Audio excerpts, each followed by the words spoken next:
this is not a very good day. Yeah, it's fucked. Happy Harvest 21, everybody. We got started combining beans. We started with soybeans this year. Saturday, today is Wednesday, and it's taken a little bit of time to get things going. The first couple days we had some things happen. Pretty normal, you know, we fire things up and you kind of find things that, you know, break, and it happens, and if they, you know, bolts aren't tight, it's not a huge deal, not uncommon. Everybody's dealt with it. It's just kind of how it is. But it's been slow going. The beans, you know, they were green, all of a sudden they're dry, but the stems are green. The beans are super dry, like 8, 9, 10% moisture. Ideal is 13% moisture. And when they're dry like this, they tend to split, and you lose a lot of water weight, you know, and you want to sell it at 13%, so you sell the maximum amount of weight. And they handle better every time you move them. When they're super dry, they tend to split and crack. So you want to make sure you do the best job you can, but it's been 85, 90 degrees the last week with, you know, some days, you know, like today, 20-mile-an-hour winds. And that just dries the air out. There's no humidity, so it just dries the soybean plants out. And the trouble is the stems are green, so when the combine brings them in, if you grab a dry plant, it just cracks and breaks. And it's pretty easy to run through a machine and thresh out the soybean seed from the bean plant itself. When the stems are green like that, they tend to act like more like a rope and wrap together. And it takes a lot more horsepower to run that through, and it doesn't tend to feed as smooth, and the combine surges, and you know, and it doesn't matter what kind you have. You know, the deer guys have trouble with it, case guys have trouble with it, New Holland guys, the Kloss guys, cat guys. I mean, it's everybody has trouble. I have a gleaner, yeah, it's not perfect, but it's, you know, it's a lot better than running the old 9500 like we're used to. That would have been just god awful. So anyway, we got going, got a slow start. Today, you know, the other day had a really slow start. Got going and had a few things I was going to catch up on Monday morning. Got the kids on the bus off to school, getting ready to walk out the door right after that. Got paged out to a car accident. I'm on the fire department, shot up there. There was a car accident at 141 in the corner up here, and there's one person minorly injured. They refused treatment, transported in a private vehicle from there on.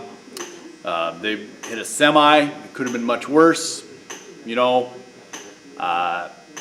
Things turned out pretty well for those people considering how it could have went. But while I was trying to direct traffic, I got a call from the school that I had to go pick up one of my kids, so I had to go do that. And you know, things are just busy. So I had to go pick up my kid, and I had my kid with me while I was trying to do a lot of other things. And I got like 20-some thousand steps on my Fitbit that day, and holy cow, I was tired. And I was dragging my 5-year-old along, who was not feeling well and kind of cranky, which makes for a fun day. You know, fast forward to today, last night, we had a hydraulic hose blow on the combine. Not unusual, you know, this thing's pushing 2,000 hours, and it just vibrated through. It was touching a piece of metal, and it just, after a while, it vibrates through and it wears through the hydraulic hose. And the fluid comes out, and you just replace it. It's not a huge deal. Trouble is, it shoots hydraulic fluid when it comes out of there everywhere. And hydraulic fluid is really sticky. It's an oil, and it just sticks to all the metal. And it draws dust. And soybean dust, corn dust, it's all flammable. You know, all dust like that is flammable off of plants. And so when you have it in the engine compartment, which is where the hose blew, you got to clean all that stuff off. Well, we did that, but we didn't go in and power wash it. Should have power washed it. Tried to clean everything off as best we could. Thought we had it pretty good. Today we went back, we were combining, and I unloaded the truck and came back, and I could smell smoke. So we stopped the combine, got out, and we could find where some of the bean fuzz, it's fuzz. If you've ever seen it, it's fuzz. It looks just like fuzz. It's attracted to that hydraulic fluid, that hydraulic oil. And it sticks to it, and it's just this really fine, fuzzy dust. And there was some that got near the exhaust manifold, and it got hot, and it was just embers burning, you know, which in and of itself is probably just going to go out and not do anything, but it falls off of that into other bean fuzz, and then it'll fall off into the field. So that creates a problem. We thought we had that all cleaned up. Turns out we didn't. We sent the combine off. He took off and he was going across the field. There's just little specks of smoke when he got to the other end. And I tried to get that extinguished.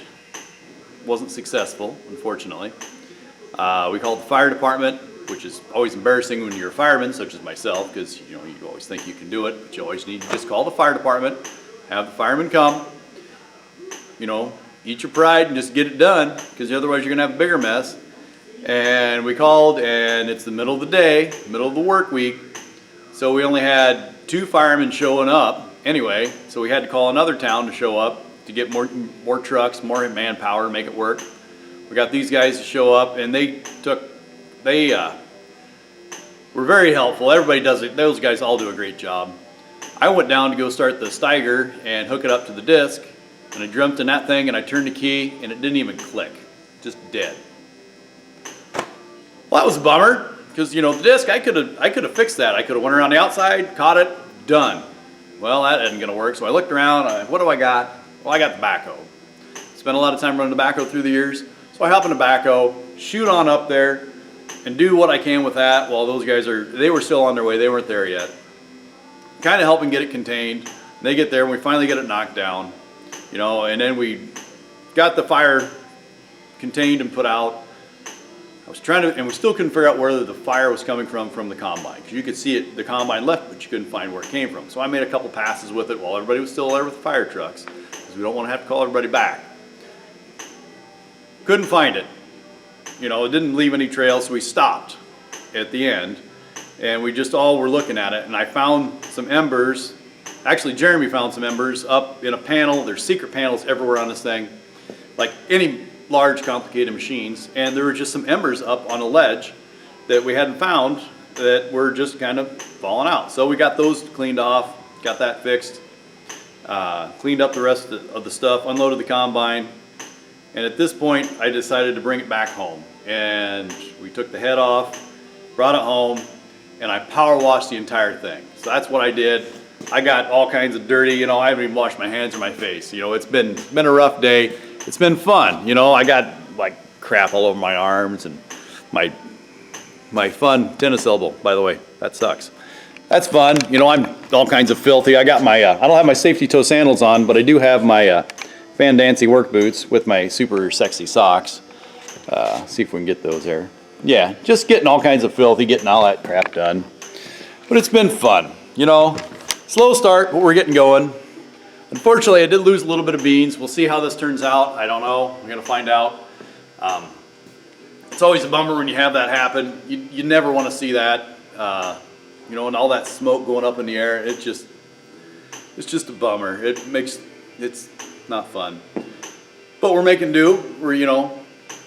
Tomorrow's another day. After I got the combine all completely washed up, it's outside.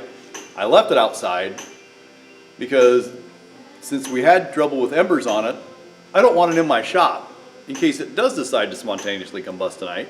I don't want it destroying the structure I got here and everything in it. So it sits outside tonight, and that's fine. We're also supposed to get some rain. I'm excited to get a little rain. I would like to keep harvesting, but we do need rain. We need rain because everything is just so dry. The air is so dry. There's so much dust and pollen in the air. Anybody with allergies can tell you loudly that it is completely uncomfortable just to be around outside.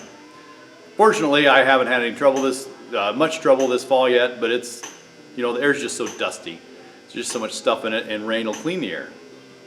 But we need it for that, and also we need the rain for next year's crop. There's no moisture in our soil. It's crazy how dry it is. I can dig down a long ways with the backhoe. No moisture. You can't find anything. No mud sticks to anything. It's not good. So we need the rain. I hope we get the rain. That way we can flush the air out, moisten up some of the leaves. Never hurts to have a little bit more moist. And then, hopefully, harvest goes on. We can rock on, finish the beans, and hopefully everybody has a safe harvest. I hope everybody else is having a good time, having better luck than me. Because sometimes, just got the black cloud kind of falls over my head. Stuff happens. But anyway, I haven't put any other videos out for a while. Just kind of the same old, hauling corn is what we were doing. Cleaning bins out. I don't know. I don't think it's too exciting. I didn't have a whole lot of other stuff to do. I do have another video coming on Yetter Devastators for my corn head. I put those on. I'm pretty excited about those. Those will help smash the stalks down when I combine, so they don't poke the tires and cause damage there. And they should also, it also kind of crimps them a little bit. It should help break them down for next year. So when I plant soybeans into the corn stalks, they should be broke down a little better, and also they won't be standing up at all, and they won't be knocking the chains off my planter when I go to plant, which has been kind of an issue off and on. I already had some stock stompers on there. The original stock stompers, had those for 10 years. They worked fine, but I think this is a little more aggressive for all the no-till I do, and hopefully it's a good thing. So anyway, I hope to get back to posting a few more videos. Hope everybody's enjoying them and watching them. Don't forget to like, comment, follow, all those cool, fun things. So anyway, hope everybody else is being safe, and we'll see you later.